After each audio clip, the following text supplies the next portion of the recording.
To focus now on political developments there, where there has been an indictment of former FBI Director James Comey, observers saying this is more than just courtroom drama. It's the latest flashpoint in Donald Trump's campaign of political retribution, with Trump openly pressurizing his Justice Department to target rivals. Critics warn that the firewall between law enforcement and the White House is collapsing. Tonight, we unpack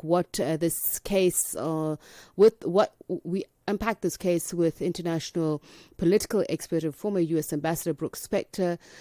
What is this really about? Does it signal the future of U.S. democracy, the Republican Party, and Trump's electoral strategy? Well, let's find out. A very good evening to you, and thank you so much for speaking to us, former Ambassador Spector. Well, good evening. Let me just correct. I wasn't an ambassador. I was a diplomat.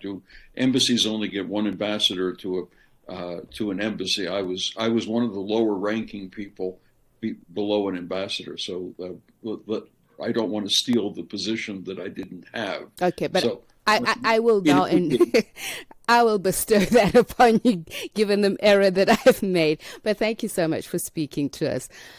I want to just talk about what has happened here. I mean, does this Comey indictment really mark the moment where Trump finally tears down the institutional firewall, as we said, between the White House and the Justice Department?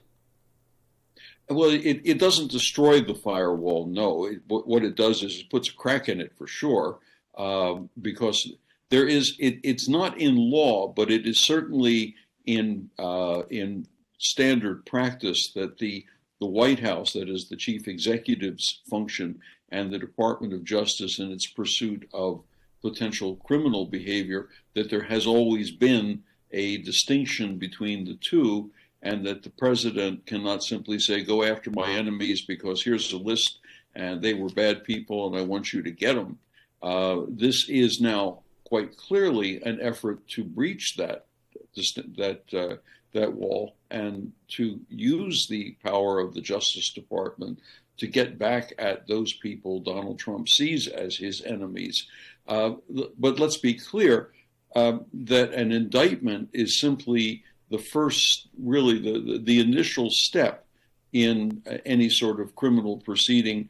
Lawyers like to say you could get a grand jury to indict a ham sandwich, which means in effect that an indictment is simply you've convinced a group of citizens in a grand jury that there are reasons, there is evidence to proceed to a formal charge and a courtroom process, and potentially a finding of guilt or innocence, and then if so, potentially sentencing thereafter. So it isn't as if it is now written in stone that James Comey is going to go off to the pokey, and he has a team of strong lawyers. And in fact, the lawyer in the Justice Department who was originally tasked with this case resigned rather than go forward with it, and the Trump administration then, at least temporarily, appointed his personal attorney, one of his personal attorneys, who's never really had any courtroom experience and who has certainly never had any courtroom experience at this level of complexity. And may I jump in there, Mr. Brooks, and say that's precisely the point, that I think there are questions over, President Trump's posture, how hard he's been pushing for this. And therefore, as much as you say it's an indictment, it's something that's further down the way on whether or not it will lead to an actual trial. The question is about the neutrality of the DOJ and whether or not the Republicans in Congress are agreeing with what some may see the weaponization of the justice system. Do they believe that retribution is more electorally valuable than restraint? This is the bigger question, the perceptions around what is happening. Yeah, well, this indictment has come so recently that there, I think a lot of the people in Congress among the Republicans, either in the House or the Senate, are still trying to assess exactly where they want to come down on this. And I suspect a fair number of Democrats are as well. Let's remember that James Comey, when he was the head of the FBI, did not endear himself to the Democratic Party either. Way back when Hillary Clinton was running for president, I think it was a week before the election, he issued a note saying that he was reopening the investigation into the so-called private computer server and the emails therein of Hillary Clinton's, which many Democrats think was the ultimate push that made her lose the election rather than win it, even though she had more votes in the popular vote than Donald Trump did. The challenge for Republicans now is clearly to weigh whether or not supporting this or even being neutral about it is more electorally useful to them, or is it potentially harmful? Do people, the citizenry, do they feel that this was a step too far finally?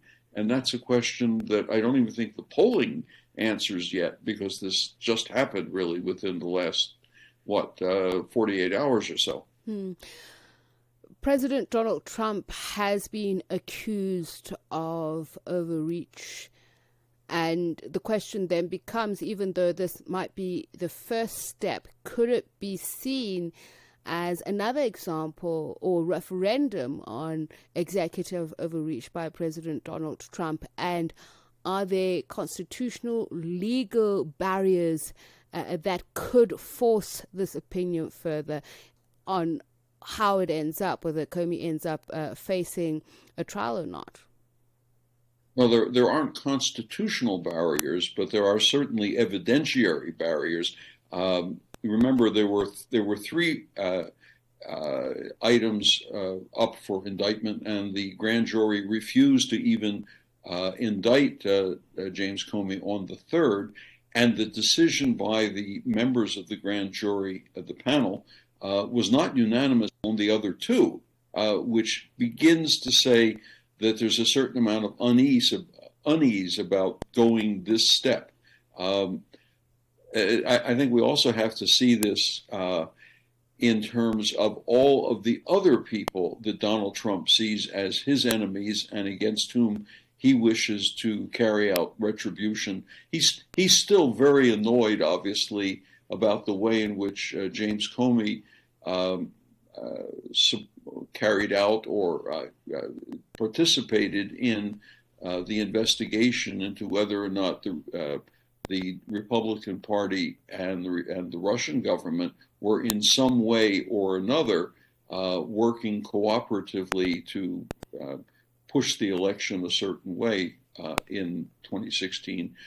I think what we're going to find is, as information comes out about the way in which the grand jury made its decision and the weakness of the case that's to hand, we'll be able to get a better measure about whether or not people in the country as a whole think this is a good idea, think this is a bad idea, or even think this is a terrible idea, the imperial overstretch that you're referring to, in effect. Now, for friends and foes of President Donald Trump alike, would they see James Comey, wearing that mantle of a martyr? And how would that be seen, whichever side one is on the fence? As in, is this part of a wider electioneering campaign, or does he have a case to answer to when it comes to what he's being accused of? And just as we've spoken about the legal, but the thing is, will it hurt President Donald Trump if it goes awry? Well, let's look at a couple of possibilities. The case goes to trial. The Justice Department's attorneys make their best effort, and the jury in the case and the judge participating in this process determined that the charges do not stand the weight of it. The evidence does not support the charges. it's going to look rather awkward for Donald Trump yet again to be pursuing vengeance and retaliation and retribution rather than the administration of justice. If, in fact, though, if somehow the case goes to trial and James Comey is found guilty of one or the other or both of those charges, and there is a sentence of some type, it will look as if he is, in fact, the first martyr to the Republican Party, the president's efforts to win going forward, regardless of the damage that it causes to the nature of government, the democratic process, and so forth. Comey issued a very strong statement saying, "Wait a minute, I'm innocent. This is ridiculous," or words to that effect. And I go back to my point that the grand jury itself was not unanimous on these charges, and they in fact refused to even indict on the third charge, to say that there's some uneasiness about how strong these charges really will be. Now, keep in mind what they are. The charges are that he lied to a congressional inquiry and that he caused in some way the release of not necessarily secret, but certainly not for public distribution, information about the inquiry into the possible Russian efforts back in 2016. And it's going to take an enormous amount of energy to prove either or both of those. I mean, they're not just straightforward. You know, it's not like a murder trial where there's clearly a dead person and you have to explain whether you were there or you weren't there. This is going to be all kinds of shades and inferences and gradations about whether the charges are true and whether, if they're true, were they meaningful, and if they were meaningful, was there serious substance to the weight of them? Each of those steps is really going to be hard to say. Just going to be an easy ride for the president's team. Right. Let's leave it there. But thank you so much for your time and your insights. Much appreciated. Former U.S. diplomat and political analyst, particularly in international relations, the Spector Brooks, speaking to us about what has happened, the indictment against James Comey, and as he was just explaining there, what they stem from. Brings the time to 19 minutes to 10.